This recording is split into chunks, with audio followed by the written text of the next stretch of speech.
Hello everybody and welcome back to another video where I humiliate myself doing predictions on this League One season. The regular season is over and I for one say thank goodness for that, but it is time for the lottery of those League One playoffs. We will find out who will go up between Sheffield Wednesday, Barnsley, Bolton Wanderers and Peterborough United. I didn't forget then, it was a dramatic pause. And as you can see, I am an Oxford United fan, so I have no dog in this fight at all. And if I say anything you don't like against your side, put it down to jealousy, because we were horrible this year and we got nowhere near the playoffs. But do also bear in mind that I do live in Sheffield, so am I going to have bias towards the two South Yorkie clubs?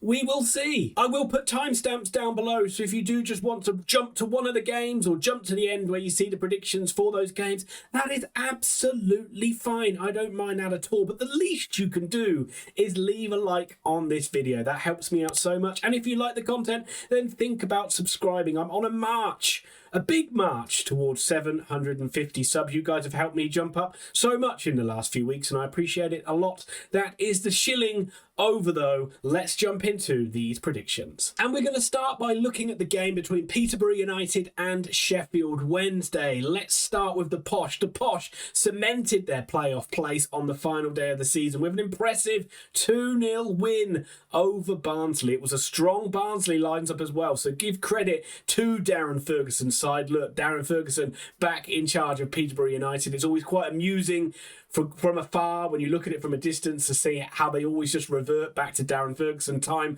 after time. But you have to remember, he is the most successful manager that they've ever had. So it is quite a good fail-safe and reassuring backup plan if everything goes wrong.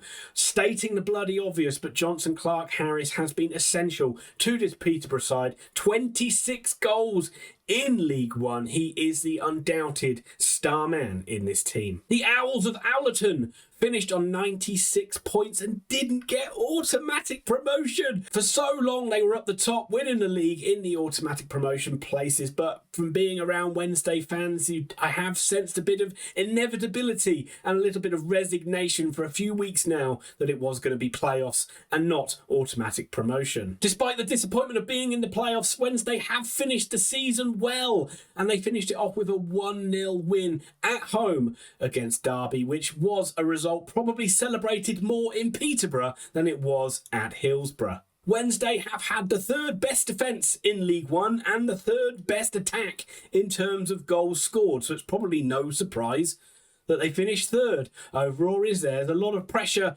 on Darren Moore. He never seems to be able to be too far away from the sceptics, and you feel another season where they don't get promotion will be seen as a failure, and it might be the end of his tenure. So there is a lot of pressure on the Sheffield Wednesday side. Barry Bannon is the star man for the Owls. The skipper has had 13 assists and 7 goals so far in League One, and arguably he is probably the best player in the league. In Clarke-Harris and in Bannon, both sides have players that are capable of winning any game of football at any given time with a moment of brilliance. But how is this one going to play out? Seems to be that both sides like to get a lot of natural width into the game. Wednesday with their wing backs, Peterborough with their front three, which allows their wing backs to get their fullbacks, to get high.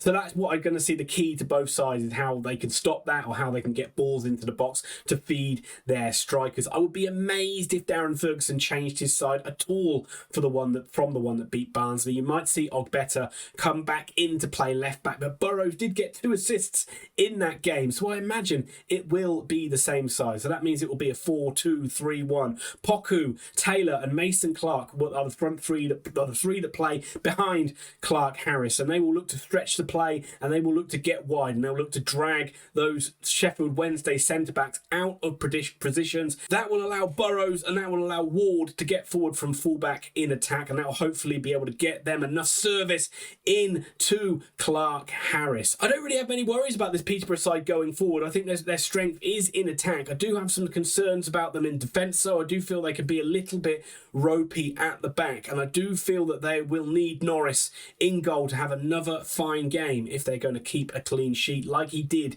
in that win over Barnsley. But Barnsley are a much more aggressive side than Sheffield Wednesday are, especially when they play at Oakwell, so I do expect Peterborough to be the side in control of this game in terms of possession for quite long periods of this game. In fact, I do think Sheffield Wednesday will be the ones looking to stifle Peterborough and keep the game tight and keep it scrappy. I think a more open, fast-flowing game does suit Peterborough United a lot more. Sheffield Wednesday are sadly still going to be without George Byers, who has been a real loss for them in midfield. Lee Gregory is doubtful up front, but they might have Josh Windass back for the first time in a long time, and that is a massive boost if that is the case for the Owls. Darren Moore will know that Peterborough can be an explosive side in attack, and they can be a very dangerous side on the counter-attack too. So I do expect him to be a little bit cagey in this one and tell his wing-backs in Palmer and Johnson not to push on too much. You'll have Volks sitting very deep in that midfield, trying to counteract those three players behind Clark Harris, and maybe even drop into a centre-back role to try and give Aidan Flint a little bit of protection against Clark Harris as well. But I do expect Aidan Flint will be able to back himself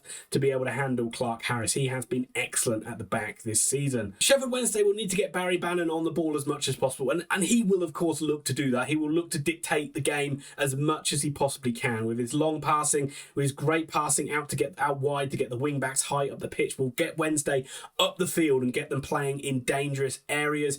And then also you've got the likes of him getting the ball in and around the penalty area. He's such a dangerous crosser of the ball, and we know he can finish with quality as well. Wednesday will try and get as many crosses in the box as they possibly can to Michael Smith and whoever plays up front with Smith as well. You might see one of the centre midfielders that Posh have in Norburn or Cipriano coming in and trying to man mark Barry Bannon, but of course that is easier said than done and does leave space for others. So I do see this one being a tight game where I think Peterborough will look to force the pace of them being the home side, and I see Wednesday looking to sit back and be happy to take any sort of a draw back to Hillsborough. I think this one is going to be honours, evens, as they go back to Sheffield for the second leg. I think it is going to be Peterborough United 1, Sheffield Wednesday 1. Game number 2 is Bolton Wanderers versus Barnsley.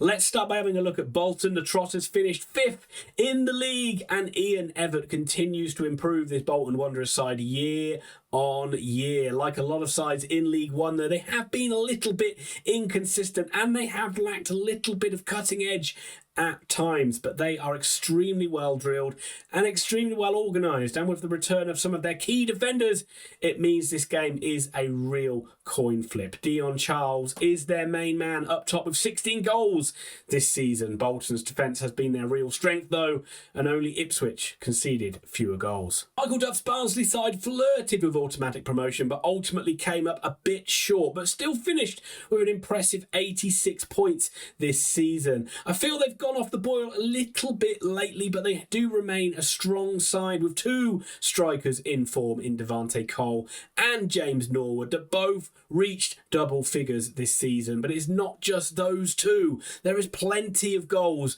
throughout the squad, and they've racked up an impressive 80 goals this season. And I feel Bolton will need to be prepared to deal with Barnsley's aggression, mainly through their pressing. I think they'll try and get in Bolton's face and win the ball off their defence or off their midfield. I hope Bolton aren't too set on playing out from the back, and I'd like to see them be a little bit more direct, get the ball up top quickly, and then try and win second balls and try and play a more possession-based game, but higher up the pitch. Bolton's wing-backs, Bradley and Williams, need to be able to push Barnsley back, and so Bolton can, as I say, get high up the pitch and get the likes of Lee, Dempsey and Morley involved in more attacking areas. This will give them the opportunity to get some through balls into Charles and also whoever they choose to pick up top with Charles, or it gives them chances to shoot from distance. These are both key strengths of Bolton Wanderers, but also a key strength for them is that defensive line and that ability to hold on to leads.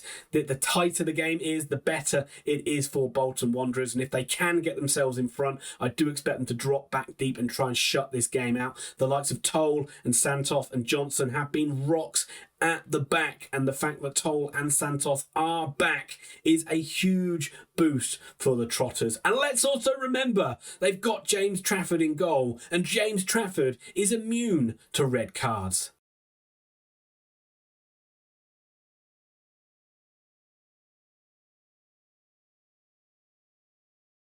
Let it go. Let it go. It doesn't matter now. As I said, you're just jealous. I do expect Barnsley to be the aggressors in this game and try to pen Bolton Wanderers back in and win the ball off them high up the pitch. You've got their wing-backs in the likes of Williams and Caddian, who are so good at getting up to support attacks. They're so good and able to get up there and provide that width to allow more space for the likes of Connell and Kane and Phillips, and that is one of the key reasons why they're able to create so many goal-scoring chances from midfield. With Cole and with Norwood, you also have that threat in the air, and you also have that pace of getting in behind. That's Cole's pace, not really Norwood's pace. Barnsley are also brilliant from set pieces. 21 goals this season for the Tykes from set pieces. And they also have good options from the bench like Max Watters and Tadic as well. But like Bolton, if Barnsley do get in the lead, I do expect them to drop off in this game and be able to protect that and look to try and protect it and try and hit Bolton on the counter-attack. They do have the ability to do that, which is something sadly Bolton do lack. And with the likes of Kitchen, Thomas and Anderson, they also have a rock-solid defence, and Isted is also a fine goalkeeper behind those two. Ultimately, I think this game is going to hinge on who gets the first goal. If Barnsley get it, I think they could run out comfortable winners, but I don't think that's going to happen. I think it's going to be Bolton Wanderers who get the first goal in this game, and by hook or by crook, they hold on to it. The Uni Bowl will be rocking all the way through the game, and I think it's Bolton Wanderers who will win it by 1-0 and take that lead back to Oakwell. Well, there we have it, folks. That's my predictions for the first leg of these playoffs. Let me know what you think by leaving your comments down below. I'm sure you're either going to be delighted or pulling your hair out in frustration with my very wishy-washy attempts to go through tactics of teams that I've only seen a handful of times this season. It is only a little bit of fun, and if you have a problem with me doing that on my YouTube channel, well, I guess there's not really much I can do about that. But anyway, hit like, hit subscribe. I'll be back to do predictions for the second leg of these playoffs next week. So thanks very much again, and I'll see you soon.